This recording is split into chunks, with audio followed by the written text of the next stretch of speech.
Hello, welcome जय हिंद प्यारे दोस्तों। फॉर्मेटिव स्टडी में आपका स्वागत है। आज इस वीडियो लेक्चर में हम पढ़ेंगे शिक्षण के सिद्धांत यानी थ्योरीज ऑफ टीचिंग, या कहीं कहीं पर आपको लिखा मिलेगा प्रिंसिपल्स ऑफ टीचिंग। दोनों एक ही बात है, ठीक है। तो देखिए, इस चैप्टर में हमें ये पढ़ना है कि शिक्षण के कौन कौन से सिद्धांत हैं, और ये चैप्टर जो है आपके लिए बहुत ज्यादा इंपॉर्टेंट है। देखिए, क्योंकि इससे देखिए एक सिद्धांत आपका पूछा ज़रूर जाता है, ठीक है? शिक्षण का कोई न कोई एक सिद्धांत आपसे ज़रूर पूछ लेगा पेपर में, चाहे आप पिछला पेपर उठाकर देख लीजिए, ठीक? तो देखिए, आपको इस लेक्चर को बहुत ध्यान से समझना है, ज़रा-सा भी स्किप नहीं करना है, पूरी क्लास को देखना है और साथ ही साथ आपको नोट्स बनाते रहना है। क्योंकि जब आप साथ ही साथ नोट करते रहेंगे, तो देखिए थोड़ा-थोड़ा करके आपको याद भी होता रहेगा, और जब पेपर के समय आपको रिवाइज़ करने में काफ़ी आसानी मिलेगी। तब पेपर के टाइम क्या होगा, देखिए आप पे बहुत ज़्यादा प्रेशर हो जाएगा, तो उस समय आप ये तो है नहीं कि आप बैठकर क्लासेस देखेंगे, तब यही आपका जो नोट्स आपने बनाया होगा, ठीक है? आपने जो नोट्स अपने हाथों से लिखा होगा, वही आपको देखिए तब काम आएँगे। तो इनसे देखिए आपको काफ़ी मदद मिलेगी। तो अभी से जो भी पढ़ाया जाए, उसको साथ ही साथ आप लिखते चलिए। और ये देखिए, जो लेसन है यानी शिक्षण अधिगम, ये दूसरा पेपर है, और ये लेसन आज हम पढ़ने जा रहे हैं, यानी चैप्टर कौन-सा है? तो ये तीसरा चैप्टर आज हम पढ़ेंगे। इससे पहले हम 2 चैप्टर कंप्लीट कर चुके हैं, ये तीसरा चैप्टर है। देखिए, अभी जो शिक्षण अधिगम में शुरुआत के चैप्टर हैं, वो काफ़ी छोटे हैं, तो उनको एक-एक क्लास में हम खत्म कर रहे हैं। और देखिए, जो हम आपके लिए थ्योरी लेकर लाते हैं, वो इतनी अच्छी और इतनी सरल भाषा का प्रयोग करते हैं, जिससे कि आप एक ही बार में सारा कुछ समझ जाते होंगे। दोबारा आपको पढ़ने की ज़रूरत नहीं पड़ेगी। और देखिए, अगर आप हमारे हिसाब से तैयारी करते रहें, तो आपका देखिए 90 प्लस स्कोर बहुत ही आसानी से आएगा, ठीक है? बस जिस हिसाब से हम बता रहे हैं, जिस हिसाब से हम आपको थ्योरी लिखवा रहे हैं, जिस हिसाब से कॉन्सेप्ट बता रहे हैं, उसी हिसाब से आपको पढ़ना है, ठीक? इधर-उधर के चक्कर में मत पड़िए आप। हम देखिए आपको पूरा सिलेबस करवाएँगे, पूरा, और इसके बाद रिवीजन भी अच्छे से होगा, यानी आपका कोई भी कमी नहीं छोड़ेंगे। आप इतना अच्छे से आप तैयार हो जाएँगे कि देखिए आपका स्कोर 90 प्लस बहुत आसानी से आएगा। बस रेगुलर आपको क्या करना है, पढ़ाई करते रहना है। ये नहीं कि बीच-बीच गैप कर दिया, एक दिन पढ़ा, एक दिन छोड़ दिया। डेली आप क्लास को लीजिए, ठीक है? और देखिए, अभी क्लासेस का कोई हमारा टाइम फिक्स नहीं है, तो देखिए आप डेली हम क्लासेस देते हैं आपको। तो आप देखिए, अगर आपने सब्सक्राइब किया होगा तो आपको पता चल जाता होगा। तो आप, अगर आपने सब्सक्राइब नहीं किया है तो कर लीजिए। देखिए, क्योंकि किसी दिन 2 भी क्लासेस होती हैं और किसी दिन 1 भी क्लास, यानी 1 ही क्लासेस होती है, तो आपको ये सारी जानकारी आपको मिलती रहेगी टाइम टू टाइम। तो जल्दी से, अगर आपने सब्सक्राइब नहीं किया है, तो सब्सक्राइब कर लीजिए। तो चलिए क्लास को स्टार्ट करते हैं। तो देखिए, शिक्षण के सिद्धांत, टीचिंग प्रिंसिपल्स, ठीक है? तो देखिए, शिक्षण के सिद्धांत वे मूलभूत नियम या दिशा निर्देश हैं, जो शिक्षकों को अपनी शिक्षण विधियों को प्रभावी बनाने में मदद करते हैं। यानी जो शिक्षण सिद्धांत होते हैं, यानी वो शिक्षा को क्या करते हैं, यानी शिक्षण विधियों को बहुत आसान और प्रभावी बनाते हैं। ये सिद्धांत सीखने की प्रक्रिया को सरल, रुचिकर और स्थायी बनाते हैं, ठीक है? कुछ प्रमुख शिक्षण सिद्धांत इस प्रकार हैं, ठीक है? तो चलिए देखिए, शिक्षण के मूलभूत सिद्धांत, फंडामेंटल थ्योरीज ऑफ टीचिंग। तो एक-एक करके इनको हम समझते हैं। देखिए, इनको साथ ही आप नोट कर लेना, क्योंकि इससे जो प्रश्न आपका आएगा ज़रूर। तो देखिए, पहला है क्रियाशीलता का सिद्धांत, प्रिंसिपल ऑफ एक्टिविटी। क्रियाशीलता का सिद्धांत शिक्षण का एक अत्यंत महत्वपूर्ण सिद्धांत है। यह इस विचार पर आधारित है कि छात्र करके सीखते हैं, यानी क्रियाशीलता का सिद्धांत जो है, इसमें छात्र करके सीखते हैं, यानी खुद स्वयं के द्वारा एक्टिविटी के माध्यम से सीखते हैं, ठीक है? जैसे लर्निंग बाय डूइंग, यानी करके सीखना, खुद करते हैं फिर सीखते हैं। इस सिद्धांत के अनुसार जब छात्र किसी गतिविधि में सक्रिय रूप से भाग लेते हैं, यानी देखिए जब बच्चे कुछ सीख रहे होते हैं, तो इस सिद्धांत में क्या है, बच्चे जो सक्रिय रूप से भाग लेते हैं, यानी कोई भी गतिविधि है उसमें पार्टिसिपेट करते हैं, तो वे निष्क्रिय रूप से सुनने या देखने की तुलना में अधिक प्रभावी ढंग से सीखते हैं। यानी जब बच्चे देखिए सक्रिय रूप से किसी गतिविधि में हिस्सा लेते हैं, तो अच्छे ढंग से सीख पाते हैं। लेकिन अगर निष्क्रिय होकर सीख रहे हैं, ठीक है? तो वो अच्छे से सीख नहीं पाते हैं। जैसे अब कहानी सुन रहे हैं, ठीक है? जब टीचर कोई कहानी सुना रहा होता है, तो बच्चे क्या है, कहानी जब सुनते हैं, तो वो निष्क्रिय होकर सुनते हैं, तो वो उतना अच्छे से सीख नहीं पाते हैं। चलिए अब आगे समझते हैं। तो अगला है देखिए, जब छात्र किसी गतिविधि को स्वयं करते हैं, यानी खुद करते हैं, ठीक है? स्वयं करते हैं, तो वे अवधारणा को बेहतर ढंग से समझते हैं और जानकारी को लंबे समय तक याद रख पाते हैं। अनुभव से प्राप्त ज्ञान अधिक स्थायी होता है, ठीक? तो देखिए, उदाहरण समझिए, अगर आपको कोई साइकिल कैसे चलाना है, ये बताए, तो क्या आप सुनकर सीख जाएँगे? नहीं, ठीक है? यानी अगर आपको साइकिल सिखाना हमें बताना है, ठीक है? तो अगर हम आपको बता दें कि ये साइकिल है, उसको ऐसे-ऐसे चलाया जाता है, तो क्या आप सीख पाएँ? तो आप बिल्कुल नहीं सीख पाएँगे। क्यों? क्योंकि जब तक आप साइकिल को चलाना खुद नहीं सीखेंगे, तब तक आप साइकिल चलाना नहीं सीख पाएँगे। यानी जब तक कि आप खुद नहीं सीखेंगे। यही क्रियाशीलता है। यानी क्रियाशीलता का सिद्धांत कहता है जब बच्चा खुद करके सीखता है, तभी जाकर अच्छे ढंग से सीख पाता है। दूसरा है देखिए प्रेरणा का सिद्धांत। छात्रों को सीखने के लिए प्रेरित करना अत्यंत महत्वपूर्ण है। यदि छात्र प्रेरित होते हैं, ठीक है? यानी जो अगर छात्रों को सीखने के दौरान मोटिवेशन की ज़रूरत होती है। अगर छात्र हर वक़्त मोटिवेटेड रहेंगे, तो अच्छे ढंग से सीख पाएँगे। तो वे सीखने में अधिक रुचि दिखाते हैं और बेहतर प्रदर्शन करते हैं।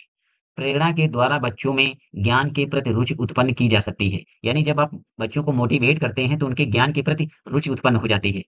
जब बच्चा ग्रहण करने में रुचि नहीं दिखता यानी दिखाता, ठीक है? यानी जब बच्चा ग्रहण करने में रुचि नहीं दिखाता, तब प्रेरणा द्वारा उनमें रुचि उत्पन्न की जाती है, ठीक है? जैसे आप देखिए कभी-कभी क्या होता है, जब आप कुछ दिन तक तैयारी करते हैं, लेकिन जब वैकेंसी नहीं आती है, तो आप क्या करते हैं, आप थोड़ा डिमोटिवेट हो जाते हैं। फिर इसके बाद क्या है, आप कोई मोटिवेशन वाला वीडियो अगर देख लेते हैं या कोई कोई अब आपको शिक्षक मोटिवेट कर रहा है, तो आपको देखिए दोबारा से पढ़ने का मन होने लगता है और आप दोबारा अच्छे ढंग से फिर से तैयारी करने लगते हैं। तो ये क्या है देखिए, ये प्रेरणा का सिद्धांत है। उदाहरण देखिए, अध्यापक ने कहा जो बच्चा होमवर्क पूरा करेगा उसे टॉफी मिलेगी, ठीक है? राधा ने परीक्षा में अच्छे अंक लाने के लिए रोज पढ़ाई की क्योंकि वह कक्षा में प्रथम आना चाहती थी, ठीक है? तो देखिए उसे प्रतिष्ठा और सफलता की प्रेरणा मिली। यहाँ पर देखिए जो अध्यापक ने कहा था कि अगर होमवर्क आप करेंगे तो हम आपको क्या देंगे? टॉफी देंगे। तो ये जो टॉफी है इससे बच्चे को क्या मिला? मोटिवेशन। जैसे आपको आप जैसे आप डीएलएड कर रहे हैं, डीएलएड करने के बाद देखिए आप करेंगे सीटेट या यूपी टेट फिर इसके बाद आपको नौकरी मिलेगी। तो देखिए जो आपको एक गवर्नमेंट जॉब है, ठीक ठीक है? यानी जो आपको गवर्नमेंट जॉब है, ये क्या है? आपके लिए मोटिवेशन का कार्य कर रही है। ठीक है? चलिए अब अगला समझते हैं।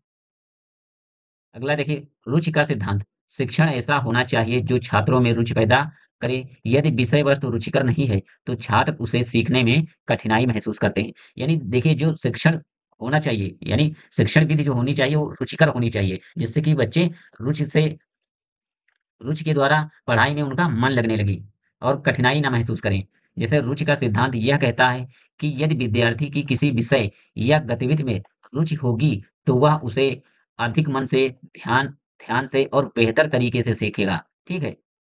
यानी रुचि जहाँ होगी, वहाँ ध्यान भी होगा और सफलता भी होगी। देखिए, जैसे आपका कोई सब्जेक्ट ऐसा है, जिस सब्जेक्ट में आपकी रुचि अच्छी है, तो देखिए आप उसको बहुत मन से सीखते हैं। लेकिन जिस सब्जेक्ट में आपकी रुचि इतनी अच्छी नहीं होती है, तो आप देखिए उसको इतने अच्छे से नहीं पढ़ते हैं। तो यही कहता है हमारा रुचि का सिद्धांत। चलिए एक उदाहरण देखिए, अश्विनी को क्रिकेट बहुत पसंद है। यानी कोई विद्यार्थी है अश्विनी, उसको क्या है क्रिकेट बहुत पसंद है।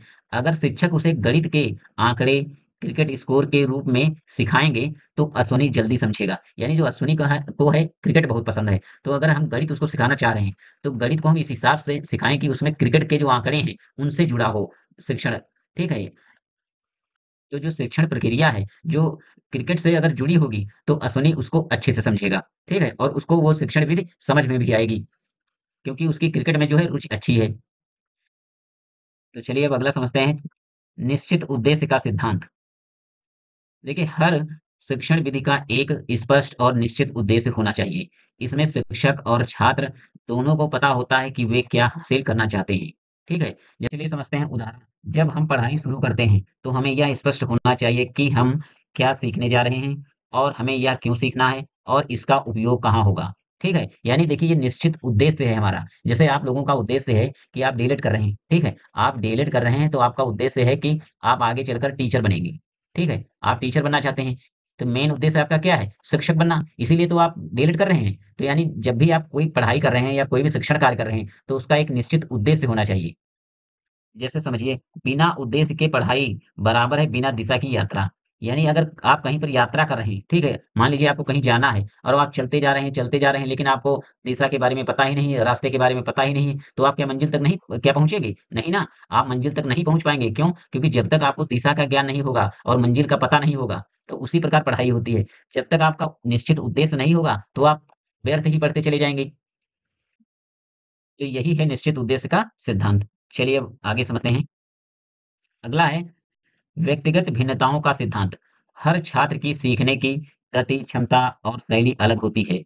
यानी जो हर छात्र होता है, ठीक है? हर विद्यार्थी की जो सीखने की क्षमता होती है, गति है, अलग-अलग होती है। ऐसा नहीं है कि एक जैसे सब होते हैं।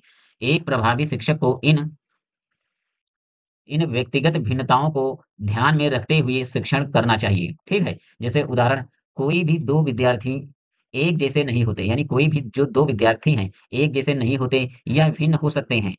बुद्धि, रुचि, सीखने की गति, भाषा और क्षमता, सामाजिक पृष्ठभूमि, मानसिक व शारीरिक क्षमता। यानी जो कोई भी 2 विद्यार्थी हैं, एक जैसे नहीं होते। उनकी देखिए बुद्धि अलग होगी, रुचियाँ अलग हो सकती हैं, सीखने की गति अलग हो सकती है, कोई जल्दी सीख पाता है, तो कोई कम समय में कोई जल्दी नहीं सीख पाता, किसी की भाषा अलग है। यानी जो सामाजिक पृष्ठभूमि या और मानसिक और सामाजिक क्षमताएँ जो होती हैं, अलग-अलग होती हैं। ठीक है? जैसे राम गणित में तेज है, लेकिन कहानी लिखने में कमज़ोर है। तो जैसे राम है तो गणित में तो वो तेज है, लेकिन अगर उसे कहा जाए कि कहानी लिखने के लिए तो कहानी में कमज़ोर है। बल्कि श्याम जो है कहानी लिखने में अच्छा है, तो देखिए श्याम जो है कहानी अच्छा लिख सकता है, लेकिन वो गणित में कमज़ोर है। तो यानी बीच व्यक्तिगत भिन्नताएँ पाई जाती हैं, ठीक है? तो इसलिए हम कह सकते हैं कि हर व्यक्ति के अंदर व्यक्तिगत भिन्नता पाई जाती है। चलिए अब अगला समझते हैं सहयोग का सिद्धांत। अगला है सहयोग का सिद्धांत। छात्रों को एक दूसरे के साथ सहयोग करके सीखने के अवसर प्रदान करना चाहिए। यानी छात्रों को एक दूसरे के साथ मिलकर सहयोग के साथ सीखना चाहिए। समूह कार्य और चर्चाएं सीखने को बढ़ावा देती है। यानी जो सामूहिक अगर कार्य कर रहे हैं या चर्चाएं कर रहे हैं तो सीखना जो है वो प्रभावी हो जाता है, यानी अच्छा हो जाता है। उदाहरण समझिए, उदाहरण है एक विज्ञान प्रोजेक्ट में बच्चों को समूह में कार्य दिया गया, यानी जो विज्ञान का कोई प्रैक्टिकल था जिसमें बच्चों को एक सामूहिक कार्य दिया गया। सबने मिलकर विचार विचार साझा किया, यानी सबने क्या किया, विचार साझा किया, चित्र बनाए और प्रयोग किया। सहयोग से सीखना और कार्य करना इस सिद्धांत का उत्तम उदाहरण है। यानी सहयोग के द्वारा किसी भी कार्य को बहुत आसानी से किया जा सकता है, यही हमारा कहता है सहयोग का सिद्धांत। ठीक है, ये जो सारे सिद्धांत हैं आपको साथ ही साथ लिखते चलना है। एक सिद्धांत इससे ज़रूर आएगा, योजना का सिद्धांत। किसी भी शिक्षण कार्य को शुरू करने से पहले उसकी उचित योजना बनाना आवश्यक है।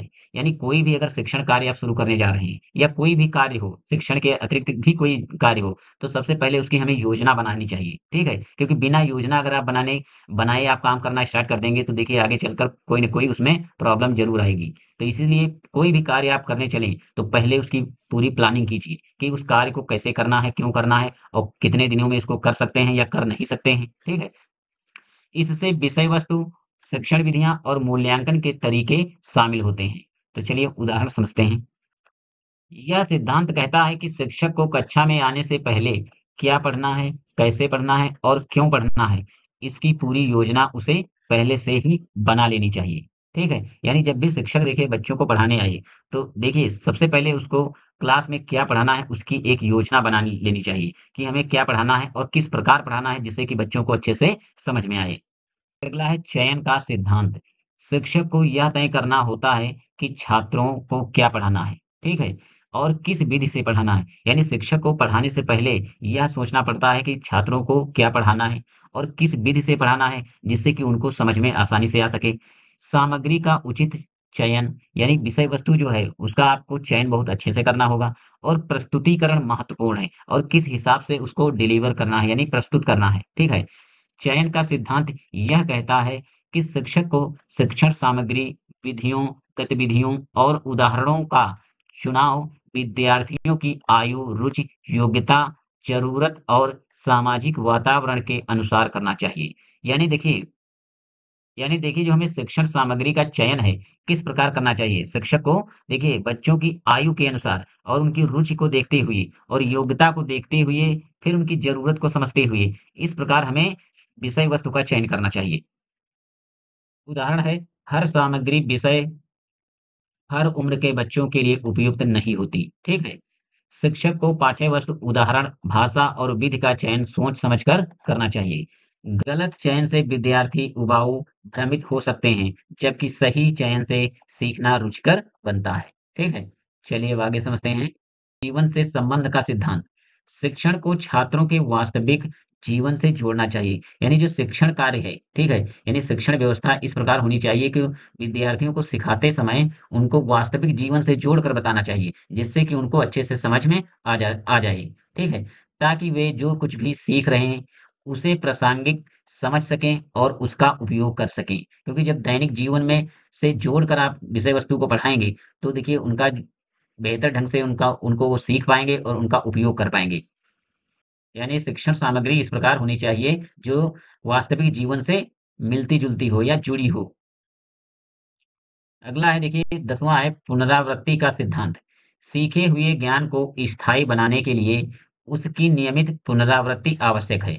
यानी अगर आपने कोई विषय वस्तु सीखी है, ठीक है, पढ़ी है, तो उसकी अगर बार-बार आप रिपीट उसको पुनरावृत्ति नहीं करेंगे, तो विषय वस्तु आप भूल जाएँगे। ठीक है? पुनरावृत्ति से सीखना मजबूत, स्थायी और स्पष्ट हो जाता है। तो देखिए उदाहरण पहाड़ी याद करना, ठीक है? बच्चे रोज 2 का पहाड़ा दोहराते हैं, कुछ ही दिनों में वह उन्हें याद हो जाता है। यह पुनरावृत्ति का प्रभाव है। यानी अगर बच्चों को देखिए पहाड़ा सिखाना है तो डेली-डेली उनको पहाड़ा पढ़ाया जाए। जब डेली-डेली उनका दोहराव होगा, रिपीट करेंगे वो पहाड़े को बार-बार, तो ये देखिए वो उनको याद हो जाता है। चलिए शब्दार्थ सीखना दूसरा उदाहरण है देखिए शब्दार्थ सीखना। अगर विद्यार्थी हर सप्ताह शब्दों के अर्थ दोहराते हैं, तो उनकी शब्दावली मजबूत होती है। जैसे आपको मीनिंग सीखना है, ठीक है? मीनिंग के बारे में, तो अगर आप डेली-डेली कुछ मीनिंग याद करते हैं, ठीक है? अगर आप डेली-डेली मीनिंग मान लीजिए आप 1 दिन में 10 याद किया आपने, फिर अगले दिन 10 याद किया, फिर उनका बार-बार आप दोहराव कीजिए। तो देखिए 1 दिन में आपको ये सारी जो मीनिंग आपने याद की थी, उस सभी मीनिंग आपको याद हो जाएँगी। यानी पुनरावृत्ति बहुत ज़रूरी है। जैसे हम जितना आप लोगों को पढ़ा रहे हैं, ये जितना पिछला हो गया जैसे आपने नोट्स बनाए होंगे, पिछला जो आपको लिखा होगा, वो बार-बार आपको दोहराना है, तभी जाकर आगे चलकर आप पूरा परीक्षा में वहाँ तक पहुँचा पाएँगे और लिख पाएँगे। इसीलिए दोहराव बहुत ज़रूरी है, जिसे हम कहते हैं रिवीजन। अगला है देखिए नियोजन का सिद्धांत, थ्योरी ऑफ प्लानिंग। नियोजन का सिद्धांत यह कहता है कि शिक्षक को शिक्षण कार्य प्रारंभ करने से पहले अच्छी तरह योजना बनानी चाहिए। यानी शिक्षण कार्य प्रारंभ करने से पहले पहले शिक्षक को उसके बारे में योजना बनानी चाहिए, फिर शिक्षण कार्य करवाना चाहिए। क्या पढ़ाना है, कैसे पढ़ाना है, किन संसाधनों का उपयोग करना है, कितना समय लगेगा और परिणाम क्या होगा। ठीक है? इन सब बातों का ध्यान रखा जाता है। जैसे उदाहरण देखिए उदाहरण है पाठ पढ़ाने से पहले योजना बनाना। शिक्षण पाठ पढ़ाने से पहले यह तय करता है यानी शिक्षक यहाँ पर होगा शिक्षक। शिक्षक पाठ पढ़ाने से पहले यह तय करता है क्या पढ़ाना है, कैसे पढ़ाना है और क्या गतिविधि होगी यानी क्या गतिविधियाँ होंगी, कैसे मूल्यांकन होगा। यह नियोजन का स्पष्ट उदाहरण है। ठीक है? अब चलिए अगला समझते हैं लोकतांत्रिक व्यवहार का सिद्धांत, प्रिंसिपल ऑफ डेमोक्रेटिक बिहेवियर। ठीक है? लोकतांत्रिक व्यवहार का सिद्धांत यह कहता है कि शिक्षक को अपने विद्यार्थियों के साथ लोकतांत्रिक तरीके से व्यवहार करना चाहिए। ठीक है? चलिए आगे समझते हैं कि लोकतांत्रिक क्या है? यानी लोकतांत्रिक व्यवहार क्या है या किसे कहते हैं? यानी समानता, सहयोग, संवाद और स्वतंत्रता का माहौल बनाना। इसे हम कहते हैं लोकतांत्रिक व्यवहार। ठीक है? शिक्षक ने एक विषय पर चर्चा की और सभी बच्चों से उनके विचार पूछे, ठीक है? चाहे वह तेज हो या धीमे या लोकतांत्रिक व्यवहार है, ठीक है? यानी शिक्षक ने देखिए किसी विषय पर चर्चा किया और सभी बच्चों से उनके विचार पूछे। तो ये नहीं है कि किसी एक ही बच्चे से पूछा गया हो, सारे बच्चों से पूछा गया है, चाहे बच्चा कोई तेज हो या पढ़ने में धीमा क्यों ना हो, ठीक है? यही जो होता है ये लोकतांत्रिक व्यवहार होता है, ठीक है? सबको बोलने का अधिकार देना। यानी ये क्या कहलाता है कि सबको बोलने का अधिकार देना, ठीक है? तो देखिए ये रहे शिक्षण के सिद्धांत। आपको इनको साथ ही नोट कर लेना है, ठीक है? इनको 2-4 बार आप रिवाइज़ कर लीजिए। चलिए हम समझते हैं शिक्षण सिद्धांत की आवश्यकता, यानी शिक्षण सिद्धांत की आवश्यकता क्यों पड़ी? तो देखिए स्पष्ट उद्देश्यों को तय करने के लिए, ठीक है? क्या सीखना है, क्यों सीखना है और किस परिणाम परिणाम की अपेक्षा है, यह स्पष्ट होता है, ठीक है? अगला है देखिए विद्यार्थी की प्रकृति और विविधता को समझने के लिए। हर विद्यार्थी की सोच, समझ और सीखने की गति अलग होती है, ठीक है?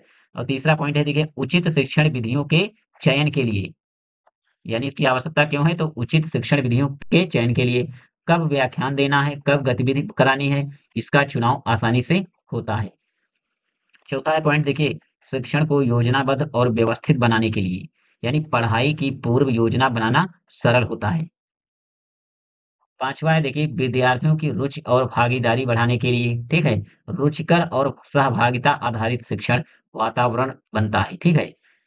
छठा है देखिए शिक्षक और छात्र के बीच बेहतर संबंध स्थापित करने के लिए, ठीक है? सहयोग, संवाद और विश्वास का माहौल बनता है, यानी इस प्रक्रिया से क्या है सहयोग और संवाद और विश्वास का माहौल बनता है। तो चलिए आज इस क्लास में हमने क्या पढ़ा, तो शिक्षण के सिद्धांत। ये देखिए मोस्ट इम्पोर्टेंट टॉपिक है। इससे आपका एक ना एक क्वेश्चन जरूर पूछा जाएगा। ठीक है, तो आपको इनको बहुत अच्छे से समझ लेना है और 2-3 बार इसका रिवाइज कर लेना है। तो चलिए मिलते हैं नेक्स्ट क्लास में, तब तक के लिए जय हिंद।